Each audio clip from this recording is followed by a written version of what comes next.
You don't forget the hum of history when it's buzzing through your fingertips. It was July 23, 1962. I was a technician with a TNT, standing in the operations room of the ground station in Andover, Maine.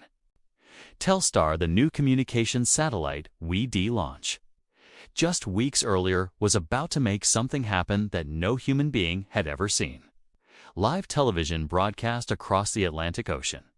Others skeptical, but to me, it was magic. I'd been pulling cables and tuning waveguides for weeks, double-checking every relay like my job, and the planet's hope for modern communication depended on it. Everyone had been calling it the future. Some folks were nervous. That was all. A tiny window when Telstar would be above the horizon, perfectly aligned to bounce a television signal from our station to the twin dish at Plumeur-Bédoux in Brittany, France. It was about 12 o'clock noon our time when the countdown began. Telstar, traveling at 17,000 miles per hour, was about to arc into view.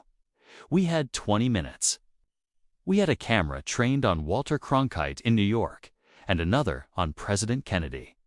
And on the other side, engineers, journalists, and even French schoolchildren waiting to see if America could say hello in real time.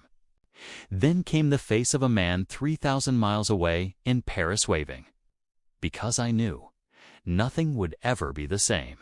I remember sweating, not just from the July heat or the stress, but from the sheer weight of what was about to happen. This wasn't just a tech test. A farmer in rural France could watch a rocket launch in Florida. A child in Boston could see the Eiffel Tower light up. Nations could witness events as one.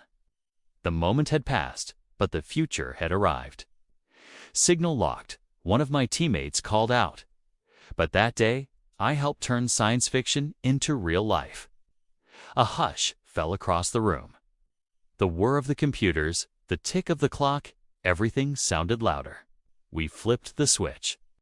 On the monitor in front of me, grainy black and white light exploded into view. A globe spun. The words, "Live via Telstar." I swear to you, for a moment, the room forgot how to breathe. It was like hearing someone speak to you from the moon, except it was instantaneous. No waiting, no delay. Walter Cronkite appeared, his voice smooth and calm, but I could see his excitement too. Behind him, an American flag fluttered just to prove it was live. The French broadcasters cut in, speaking in their own language, the signal bouncing flawlessly between continents.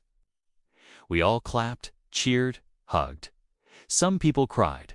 I just sat down and stared. This wasn't just about television. It was about connection. From this moment forward, the world got smaller, more intimate. And I was just a guy with a wrench and a soldering iron. When Telstar dipped below the horizon, we cheered again.